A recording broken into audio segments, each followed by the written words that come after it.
The morning of what was supposed to be the happiest day of my life turned into a nightmare I'll never forget. My fiancé demanded that I wear his mother's 20-year-old wedding gown. When I calmly refused, thinking he would understand, it happened. His fist struck my face without warning, knocking me to the ground. And right there, in that room, his mother stood watching, silent and satisfied, as if she had orchestrated the entire thing. Then she coldly said, "You dare to disobey me?" That was the moment everything changed. I walked away from the wedding from both of them, and before the next day ended, they were already behind bars. My name is Alina Bennett, and I'm 26 years old. On what was supposed to be the happiest day of my life, my wedding day, my fiancé did something I will never forget. He forced me to wear his mother's 20-year-old wedding dress. When I told him no, that I wouldn't wear it, he punched me hard. I fell to the floor as his mother stood by, arms crossed, cold eyes watching with approval. And if that wasn't enough, she had the nerve to say, "How dare you defy me?" That was it. That was the moment I realized I couldn't go through with this wedding. I walked away from everything right then and there. Within 24 hours, both of them, my ex-fiancé and his controlling mother, were behind bars. But how did it all get to that point? Let me take you back to the beginning. I grew up in a quiet coastal town called Lakewood Springs, where everything used to feel so simple until I met Daniel Moore. That was 5 years ago. Daniel seemed perfect. He was charming, attentive, funny, and made me feel like I was the only woman in the world. We connected quickly, and for the longest time, I thought I had met my forever person. We dreamed about our future together. Marriage, kids, a little house with a garden. Everything felt like it was falling into place. So when Daniel proposed in the spring of 2023, I said yes, without a second thought. It felt like the start of something beautiful. We planned our wedding for June 2024, and I couldn't have been more excited. But what I didn't know then was that my dream was already beginning to fall apart. Even before the wedding plans fully kicked off, I noticed things were starting to change. Daniel, the man who used to message me good morning every day and plan little surprises for no reason at all, started becoming distant. It was subtle at first. He'd take longer to reply to texts, always seemed distracted during our conversations, and would cancel dinner plans because he was too tired from work. I told myself it was just wedding stress. After all, planning a wedding can be overwhelming. Maybe he was just tired. Maybe I was overthinking things. But the distance grew. I would spend hours looking at color palettes, flower arrangements, and sample invitations. I was constantly asking him for his opinion, hoping for that spark of excitement I used to see in his eyes. But all I ever got were empty replies. A quick "looks fine," or worse, just a thumbs-up emoji. That was it. No warmth, no excitement, just indifference. But the worst part? It wasn't just Daniel pulling away, it was his mother, Sharon Moore. At first, I thought it was sweet how close they were. Sharon called him constantly, even when we were out together. She'd ask what he wanted for dinner, how his meetings went, whether his shirts had been ironed. I assumed it was just a mother being caring. And Daniel never seemed to mind. I tried not to let it bother me. I told myself, it's okay. That's his mom. She's just involved.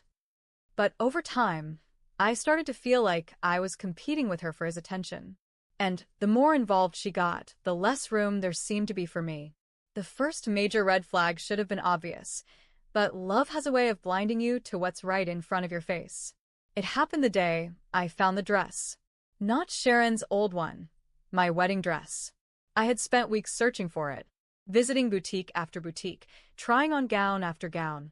And finally, I found the one. It was elegant, soft ivory with delicate lace sleeves and a long flowing train. The second I saw myself in the mirror, I knew it was meant for me. I was glowing with excitement when I sent Daniel a picture of me in the dress.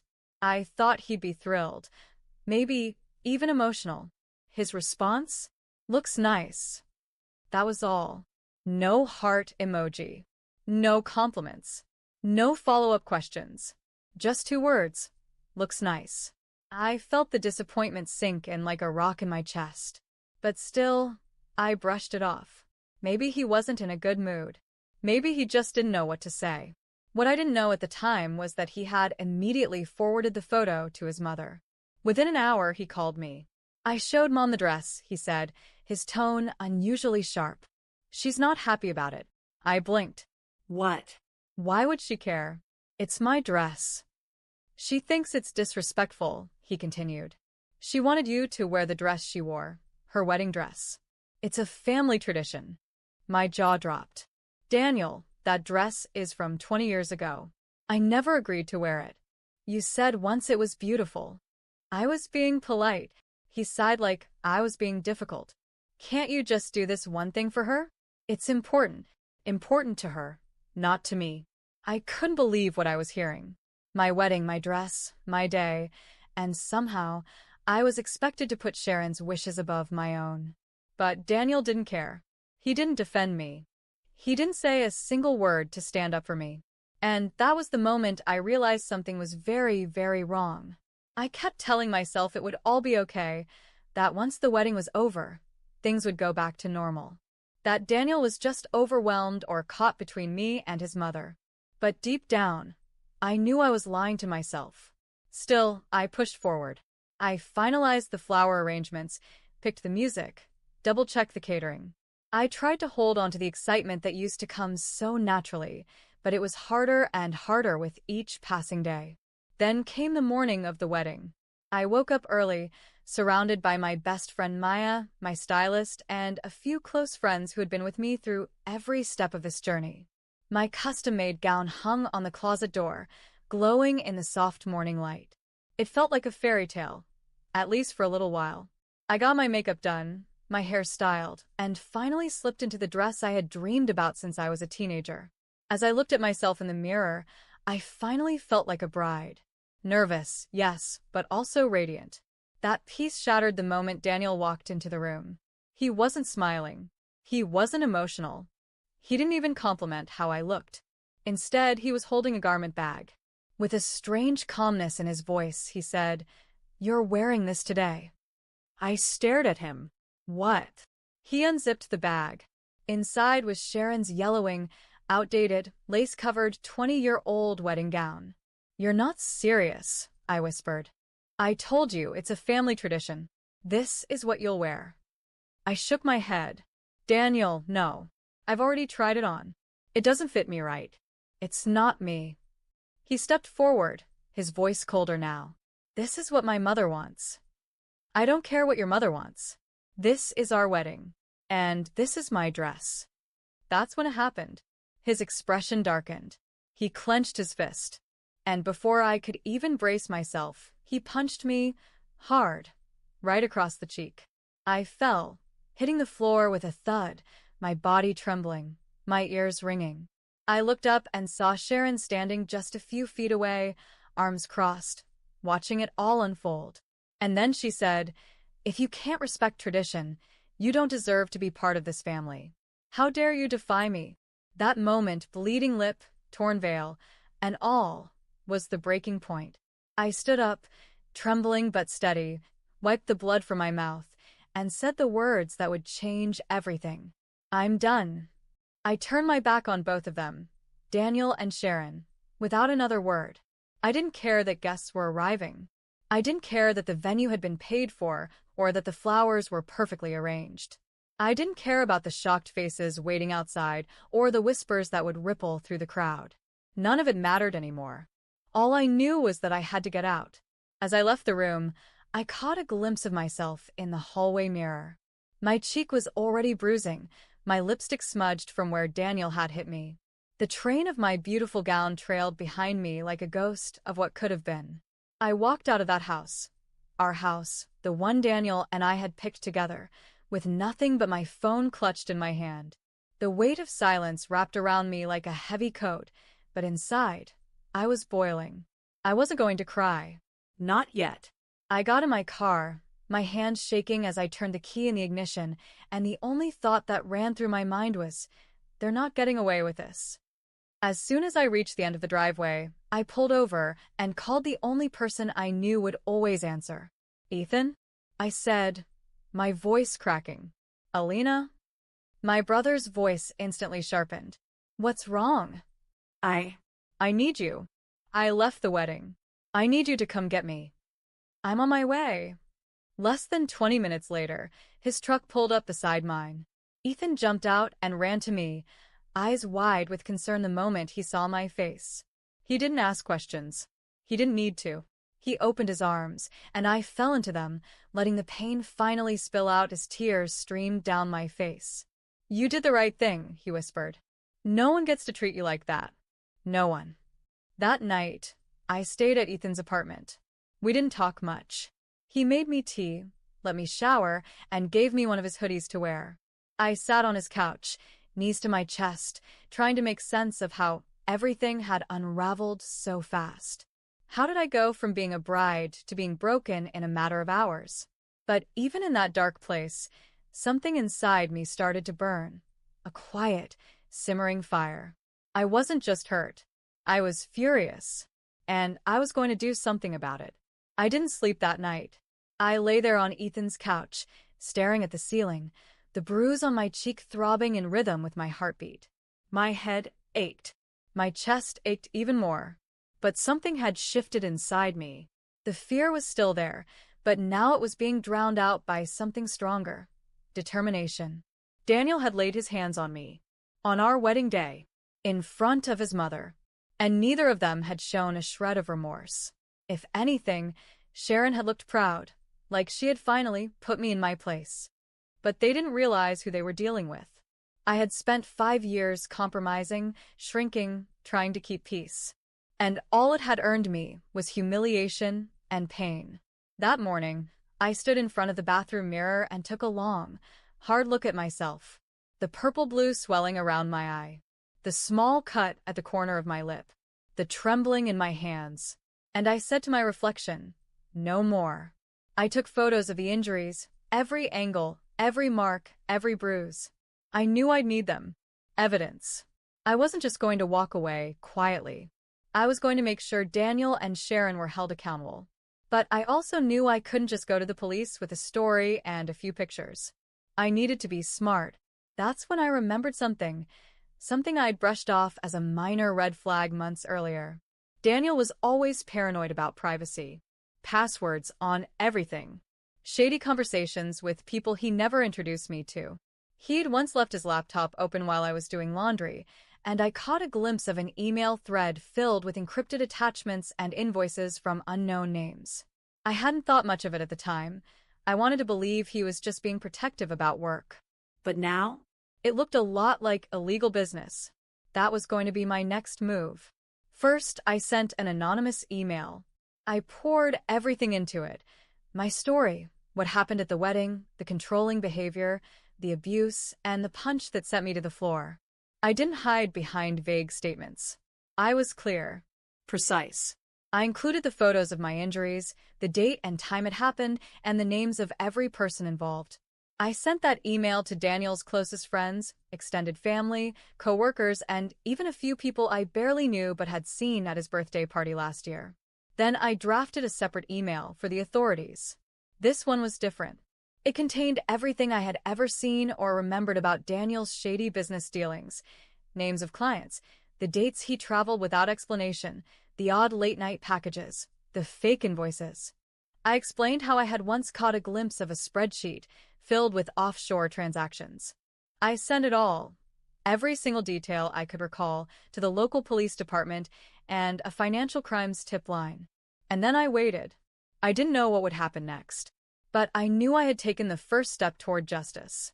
The next few days were a whirlwind of emotions, fear, anxiety, anger, and a strange sense of calm that settled over me once I realized I had taken control. The email I sent out to Daniel's circle spread faster than I expected. Within 24 hours, I started receiving messages, some from mutual acquaintances expressing shock, others simply sending support. A few of his so-called friends even apologized for not seeing the signs earlier. But what mattered most was the shift that began to happen in the court of public opinion. Daniel's charming, polished image was cracking. He tried to fight it at first.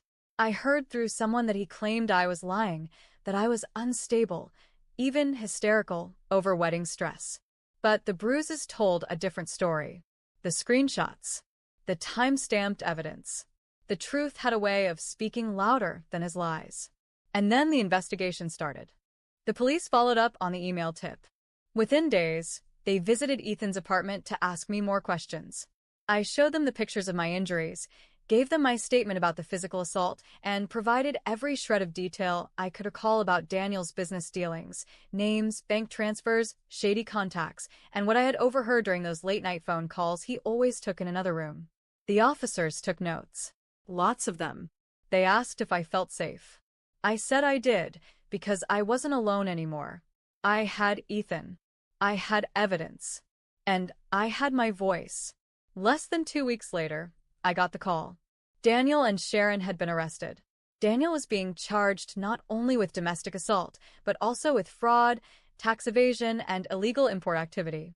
Sharon, it turned out, was deeply involved in his financial schemes, signing off on fake contracts, laundering money through one of her charity events, and lying to cover for her son. I sat in Ethan's kitchen, holding my cup of tea, completely still as the officer on the other end of the phone said, "They're both in custody." For a moment, I didn't speak. I just stared at the wall, absorbing the weight of it all. And then I whispered, "Thank you." They had finally been caught. When I hung up the phone, I didn't cry. I thought I would. I thought the floodgates would burst open, but instead, a deep, quiet calm settled over me. Not joy. Not celebration. Closure. They were behind bars. The people who had tried to control, manipulate, and hurt me, who thought I would stay silent, were finally facing the consequences of their actions. Ethan walked into the kitchen a few minutes later and saw the look on my face. "They got them, didn't they?" he asked, setting his phone down. I nodded. "They're both in jail." He sat down across from me, smiled softly, and said, "Told you. You're stronger than they ever gave you credit for." And he was right. But even with the arrests, the emotional toll didn't vanish. That night, I lay in bed thinking about everything I'd been through. 5 years of a relationship I thought was based on love, months of manipulation, and a wedding day that ended in violence. I kept thinking, how did I not see it sooner? The truth was, I had seen it. I just ignored it. I wanted so badly to believe in the version of Daniel he showed me in the beginning that I excused the red flags when they started showing up. But not anymore. I made the decision to start therapy. At first, I was hesitant. The idea of sitting down and reliving everything felt overwhelming. But as soon as I walked into that cozy office and met Dr. Lin, something shifted. She didn't look at me with pity. She looked at me with understanding. And the more I spoke, the more I started to unravel all the things I had buried, how I had lost pieces of myself over the years, how I had made myself small to keep peace, how I had mistaken control for love. Week by week, I started to feel lighter. I learned to forgive myself, not for what had happened, but for staying in a situation that had hurt me for so long. And for the first time in a long time, I began to understand what healing actually felt like. Therapy wasn't just a place to talk. It became the foundation of my rebuilding. Dr. Lin helped me uncover something I hadn't even realized. Over the years, I had stopped living for myself. I had wrapped so much of my identity around Daniel, his needs, his dreams, his moods, that I had forgotten what I wanted. So I made a list. It wasn't fancy, just a piece of lined paper with a heading that read, "What makes me feel alive?" Underneath, I jotted things I had long forgotten I loved. Painting, walking barefoot in the grass, reading thrillers late at night, Sunday pancakes, dancing to music while cooking, the sound of rain against my bedroom window. Small things, but they were mine. I decided to reconnect with those parts of myself, one by one. I signed up for an evening painting class at the local community center. On the first day, I was nervous, afraid I'd forgotten how to create without someone watching or judging. But when I dipped my brush into a palette of color and swept it across the canvas, something inside me lit up. I started going on weekend hikes with Ethan. We explored Lakewood Springs forest trails, talked about everything and nothing, and shared laughs that reminded me how good it felt to simply exist without fear. Even reconnected with Maya, who had been by my side during the wedding chaos. She hadn't blamed me for disappearing, just hugged me when we met again and said, "I'm proud of you." I was rebuilding, not all at once, but steadily, like a broken vase being put back together piece by piece. Only this time, I was the one holding the glue. But some days were still hard. There were mornings I woke up feeling that heavy weight in my chest. There were nights when I'd hear a love song or see a wedding post online and feel that ache for the life I thought I'd have. I still grieved that future. The wedding dance, the honeymoon, the shared apartment full of laughter. But I also knew that letting go of that future had made space for something else, a life that was truly mine. Several weeks passed. The bruises on my face faded, but the memories remained. The legal process moved quickly. Thanks to the financial records I'd provided and the testimonies of a few of Daniel's former coworkers, who, it turned out, had long suspected he and Sharon were laundering money, the charges stuck.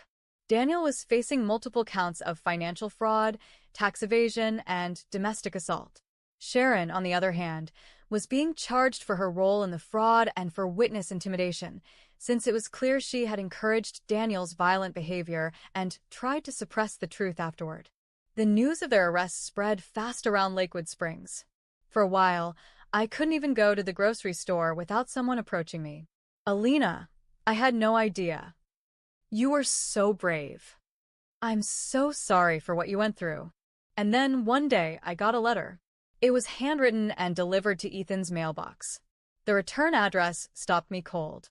It was from Henry Moore, Daniel's father. I had met him once or twice. He was quiet, reserved, always lingering at the edge of family gatherings like a shadow.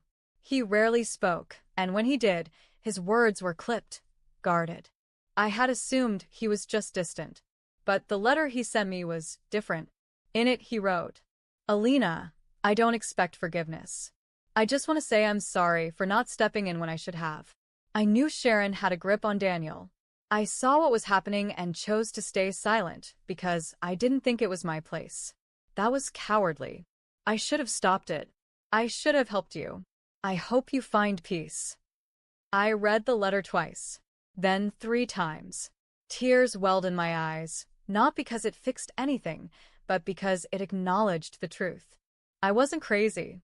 I wasn't imagining it. The abuse had been real. And now someone from Daniel's own family had admitted it in writing. That letter didn't excuse what happened, but it gave me something I didn't even realize I needed. Validation.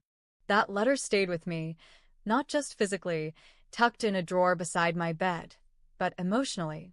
It was a turning point. It didn't erase the pain, but it reminded me I was believed.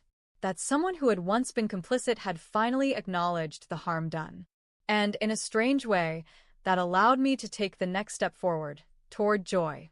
What was supposed to be my honeymoon had already been paid for. 2 non-refundable tickets to Paris. I had booked it months ago with Daniel, imagining strolls along the Seine, croissants in cozy cafes, and romantic nights under the city lights. But that vision had shattered.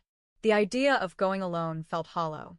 So instead, I offered the second ticket to someone who had been there for me without fail, Maya. She lit up when I asked, "Seriously? Paris? Just us girls?" "Yeah," I smiled. "Why not turn heartbreak into something unforgettable?" And that's exactly what we did.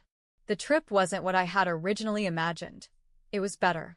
We roamed through Paris with no agenda, took silly selfies in front of the Eiffel Tower, wandered art museums for hours, danced in the rain without umbrellas, and laughed so hard we cried. One night, we sat on the rooftop of our hotel, watching the lights of the city blink below us, and Maya turned to me and said, "Do you realize how far you've come?" I hadn't. Not really.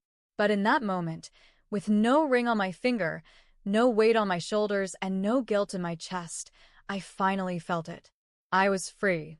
And more than that, I was happy. Not because of a man. Not because of a relationship.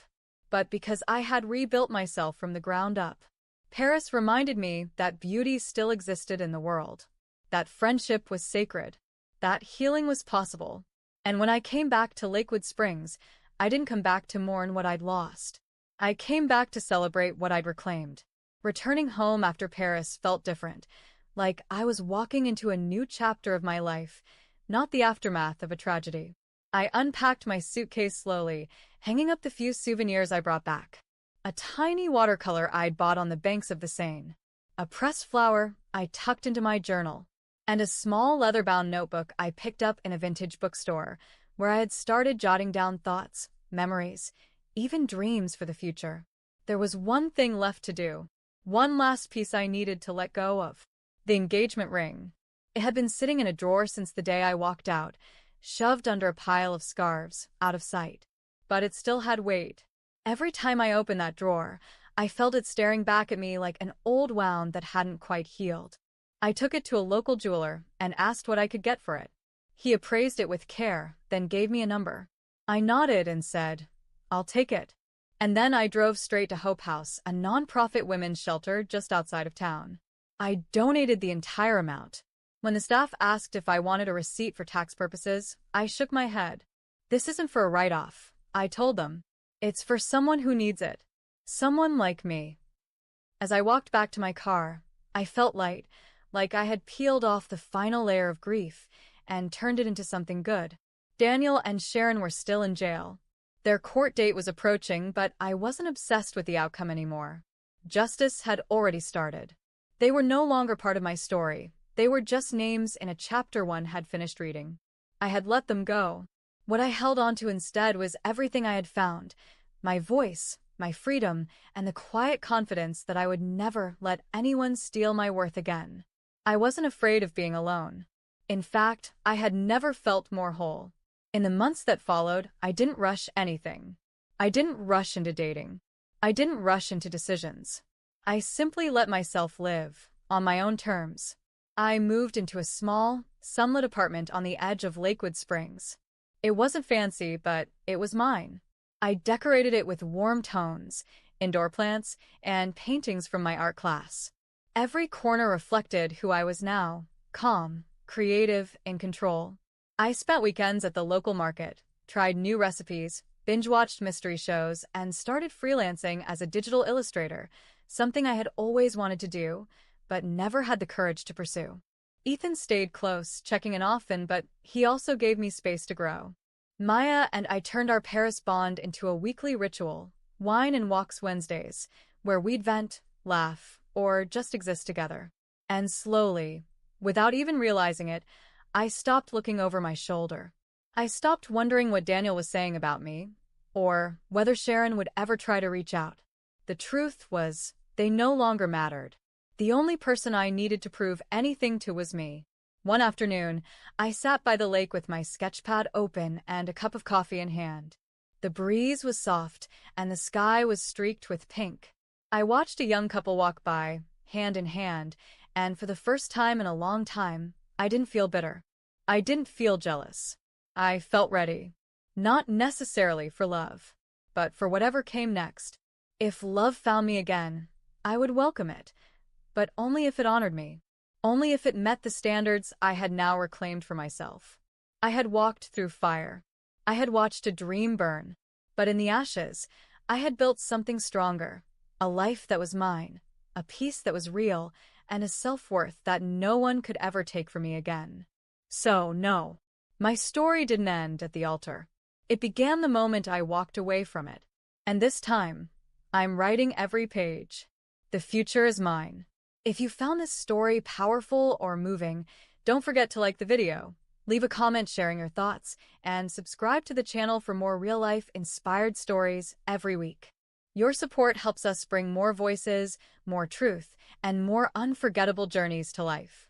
Thanks for watching, and remember, your voice matters.